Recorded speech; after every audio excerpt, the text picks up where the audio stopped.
Today we're looking at the Cavestone Air Jordan 4s, and for some reason these things sat too. Oh yeah, and if you didn't know by now, my name is DJ and this is the DNA Show. So let's go ahead and unbox these first and talk about the packaging because they did a great job on this. And then we'll talk about the shoe, break down all the details, the history, the release, all the other things like that with the materials.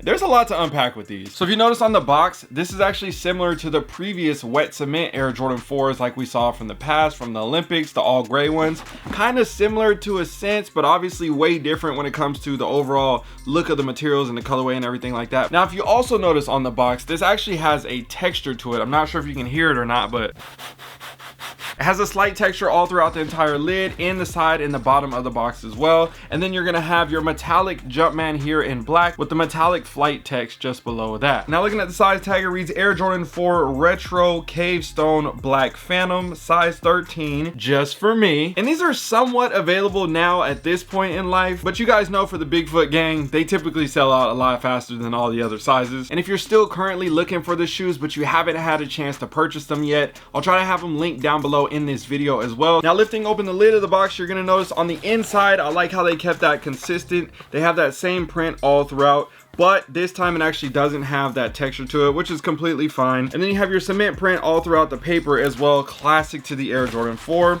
Now peeling that back, you're gonna have an additional set of white paper, and each shoe comes individually wrapped to protect the materials on the shoe. And unwrapping that, you'll notice you got the shoe. Oh, you got the shoe. Now, before we get started breaking down the details of this shoe, because I still think no matter what the status of it was with the release, these are still clean and they did a really good job. But you know we gotta go over the history first. Back in 1989, we saw Michael Jordan wearing the Air Jordan 4s on and off the basketball court, and they originally came out in 4 different colorways. You had the white cements, the black cements, the fire reds, and the militaries. Since then, we have seen tons of retro iterations over the years, and when Jordan Brand came its own entity in the late 90s, they then started introducing the Jordan Brand Jumpman logo on the shoes. So then in the early 2000s, we started to see the Jumpman on the back tab compared to the Nike Air, and that became a big thing for a lot of sneakerheads, and it helped kind of separate the OGs from the new retro colorways. But then it was kind of weird because they were putting the Jumpman on OG colorways as well. And if you guys haven't seen my ranking video, me and my dad sat down and ranked all 4 OG colorways from best to worst, packaging, materials, you name it. So I'm sure you guys are probably wondering, why are you telling me all this stuff? This has nothing to do with the Cavestone 4s, but it kind of does, because all these things have happened over the years when it comes to collecting.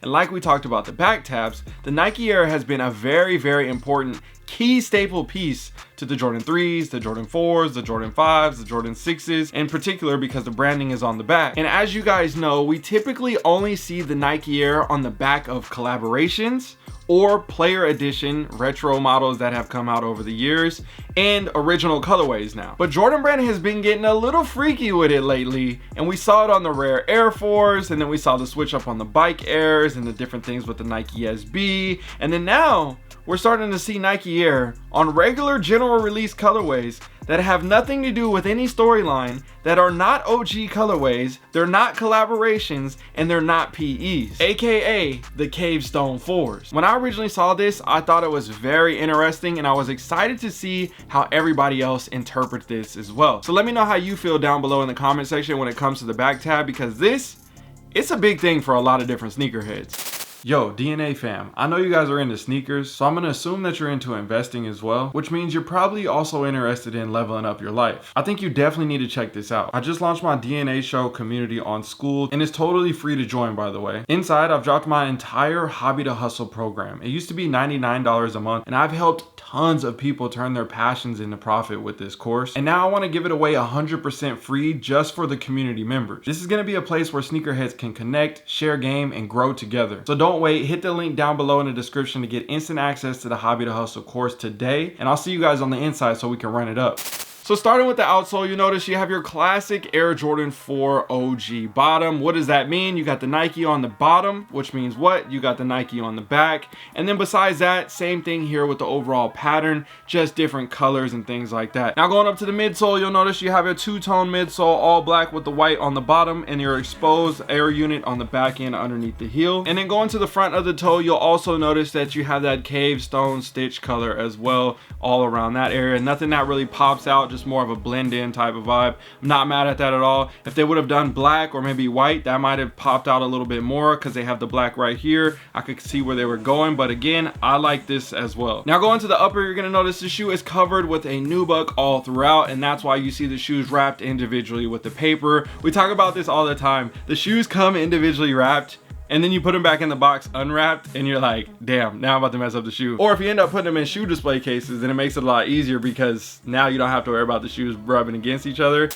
Today's partner is Sneaker Throne. They have multiple options when it comes to durable and high quality display cases. One of my personal favorites is the drop side display case. I'm a size 13 and I can easily fit my shoes inside of here, and I have hundreds of these stacked throughout my rooms to display my sneakers. When it comes to the cases in particular, you have 4 different color options: clear, black, white, and red. So if you're looking at grabbing one of these for yourself or for someone else, make sure you guys check out sneakerthrone.com, and don't forget to use the discount code DNA Show at checkout for 10% off for all your orders. Now besides that, like I was talking about earlier, you'll notice on the stitching all throughout, that's going to match with the upper, and then you're going to have the black rubber nets on the sides and the center of the tongue, and then your black eye stays on the top and the bottom of the foot, with your semi-translucent cave stone arm right here on the back end with the TPU piece. Now looking at the tongue, you'll notice you have that same material like you have on the upper, and again, this is going to be that OG cut. So what does that mean? The toe, the shape of it is going to be similar to that OG style. We have been so happy about this because the shoes have been fitting better, they have been feeling better, they have been looking better. They're just, all the new retros these days are drastically better than they have been the past, let's say 7 or 10 years ago.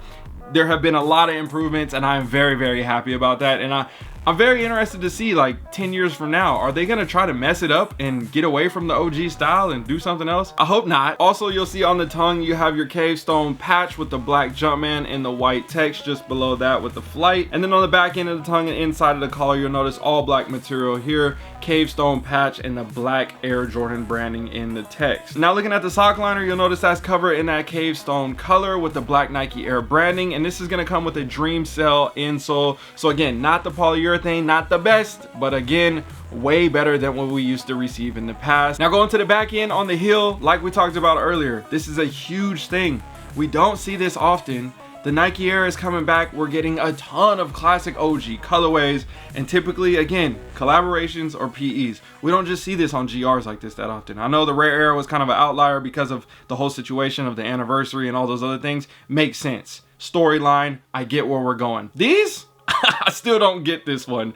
Would I be happy if they did a Jumpman? Yes, absolutely. I think it should have a Jumpman in my personal opinion. Everybody wants Nike Air on everything, but I feel like that ruins the integrity of the Nike Air. Now besides that, you're gonna notice that this tab is also semi-translucent, so looking from the other direction through it like this, you can see the 6 squares just behind that. That's also presented on this side. Well, obviously there's 9 over here, but you get what I'm saying. And then you're gonna have that same color cave stone stitch on the tab as well, and then your all black Nike branding. This is more of a matte finish, and that's honestly gonna do it when it comes to the overall details, the materials, how well they did. I think they did a great job on this shoe.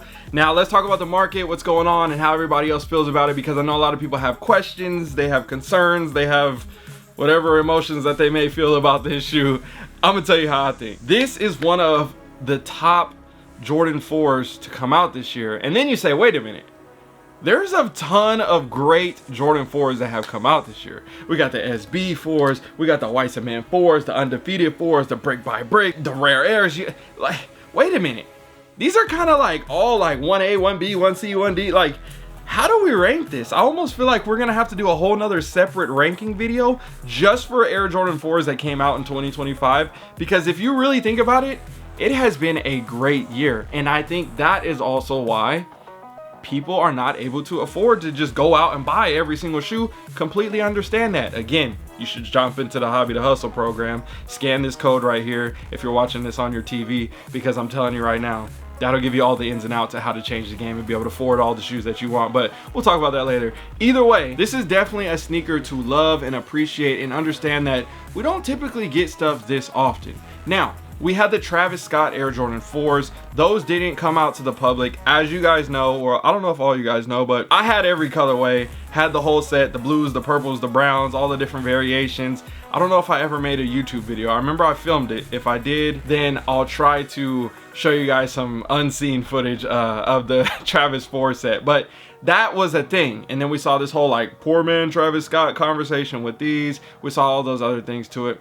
But if this was a Travis Scott release, this shoe would then literally be $200 now, and if it was a Travis Scott release, next thing you know, they're gonna be going for $700-800 because of it. If they would have just added the Cactus Jack on there, switched a little bit of details on the shoe, and next thing you know, we got a banger, the ultimate reseller flipper type sneaker. Everybody's trying to make a bag off of these. But these in particular, I think this is gonna be one of those shoes that people got it, they got it for retail, they enjoyed it, they loved it, and then down the line, they're gonna be going for some bread, and because they're just more unique, right?